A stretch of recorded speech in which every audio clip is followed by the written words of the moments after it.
नमस्कार। आज मैं आप सबको तार सप्तक के विषय में बताने जा रहा हूँ कि प्रयोगवाद और नई कविता का क्या संबंध है तार सप्तक से, है ना। सबसे पहले हम इसके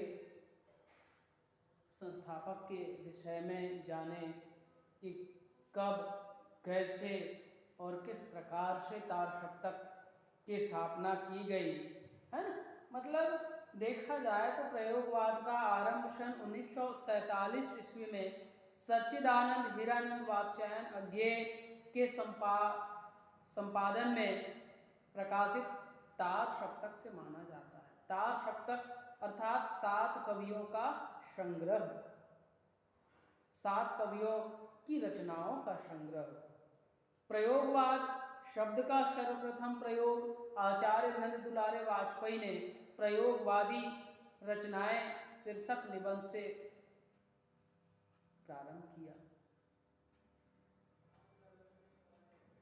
नंद दुलारे वाजपेयी जी ने ही प्रयोगवाद को बैठे ठाले का धंधा भी कहा। क्यों कहा? क्योंकि जो वाजपेयी जी, नंद दुलारे वाजपेयी जी थे, वो छायावाद के कट्टर समर्थक थे और छायावाद 1918 से 1936 के बाद कहीं न कहीं बिखराव दिखाई पड़ता है और कई आलोचक उसके विरोध में खड़े हो जाते हैं। तो अपने वाद को बचाने के लिए, छायावाद को बचाने के लिए उन्होंने प्रयोगवाद को बैठे ठाले का धंधा कहा है। फिर अज्ञेय अपने संपादन में 4 सप्तकों का प्रकाशन वो कराते हैं। 1943, 1951, 1959 और 1979। और अज्ञेय ने तार सप्तक के कवियों को, तार सप्तक की भूमिका में प्रयोगवादी कवियों को राहों के अन्वेषी कहा है। राहों के अन्वेषी। नंद दुलारे वाजपेयी जी ने बैठे ठाले का धंधा कहा प्रयोगवाद को, और अज्ञेय जी ने राहों के अन्वेषी कहा है। और दूसरा सप्तक की भूमिका में ये लिखते भी हैं कि प्रयोगवाद का कोई वाद नहीं है, हम वादी नहीं रहे, नहीं है, ना प्रयोग अपने आप में इष्ट या साध्य है।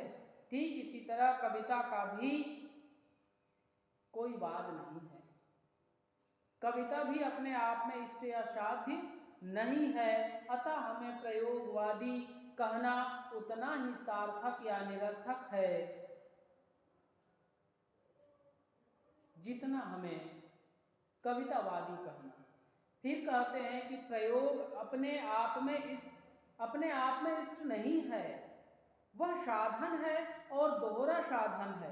क्योंकि एक तो वह उस सत्य को जानने का साधन है जिसे कवि प्रेषित करता है, दूसरे वह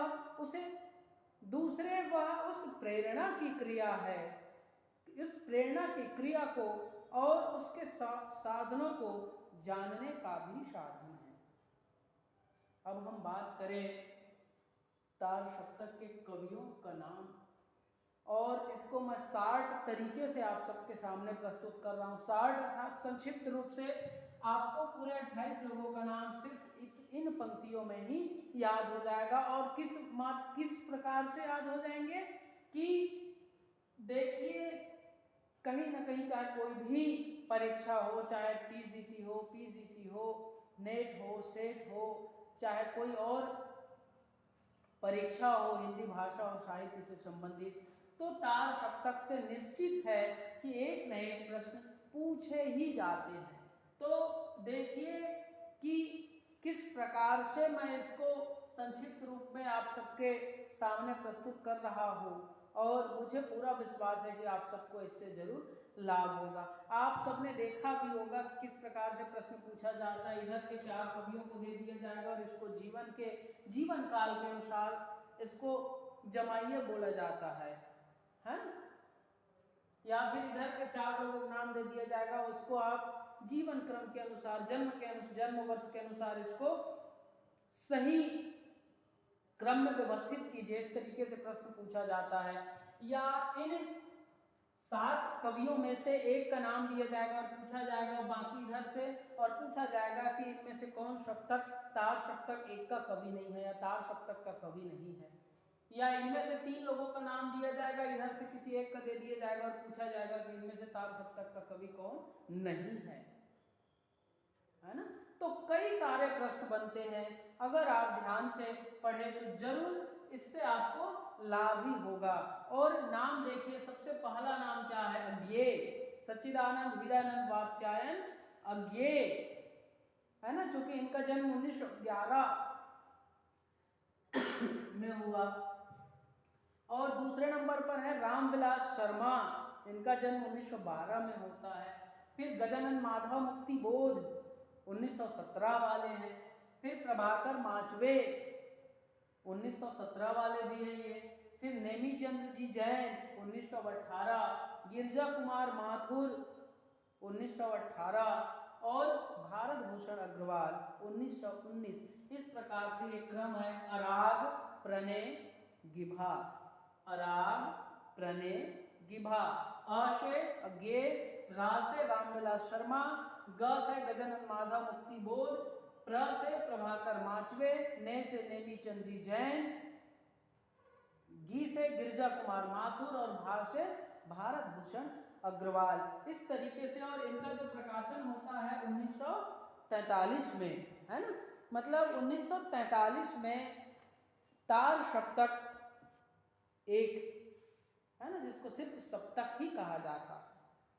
अब हम दूसरे में आए, देखिए कालक्रम के अनुसार से आप सबको बता दिया कि अज्ञेय, रामविलास शर्मा, मुक्तिबोध, प्रभाकर माचवे, नेमीचंद जी जैन, गिरजा कुमार माथुर, भारत भूषण अग्रवाल।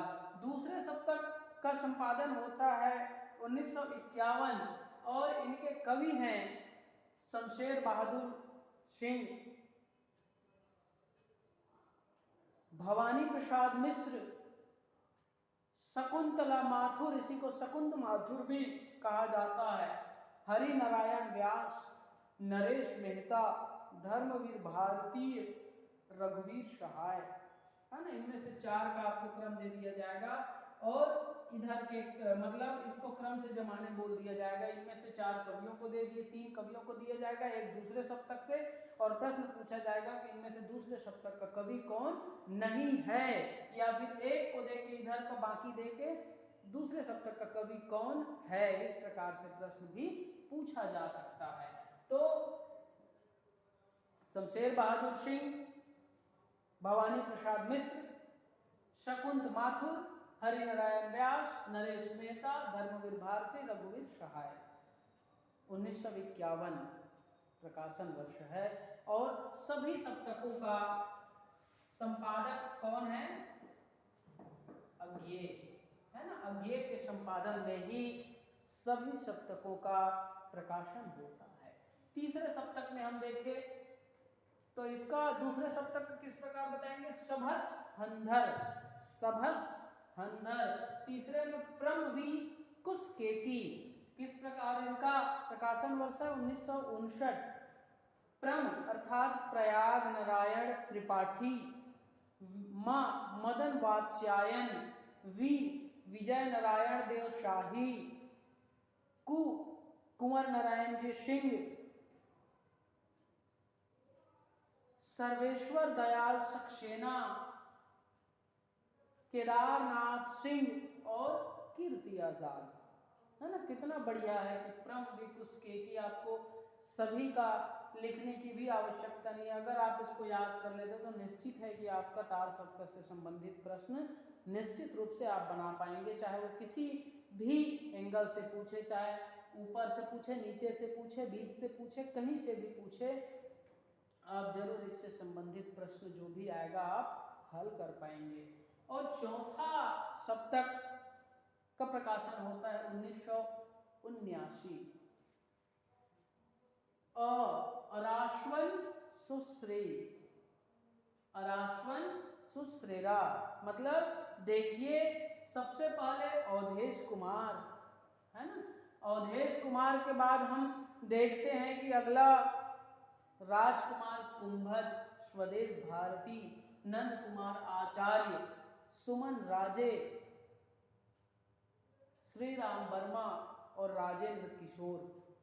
इस प्रकार से ये चारों सप्तक का ये कालक्रम है और सभी कवियों को इस सिस्टमेटिक ढंग से जमाया गया है कि जन्म के अनुसार, है ना, जैसे जैसे जन्म होता गया, मान लो इनका 1911 में हुआ, अज्ञे जी का, इनका 12 में हुआ, उसी प्रकार क्रम से जमाया गया है। कहीं भी इसमें आपको छेड़छाड़ करने की आवश्यकता नहीं है। अच्छे से अगर मेहनत कर ले तो निश्चित है इससे संबंधित जो भी प्रश्न पूछा जाएगा आप निश्चित ही आपसे बन जाएगा।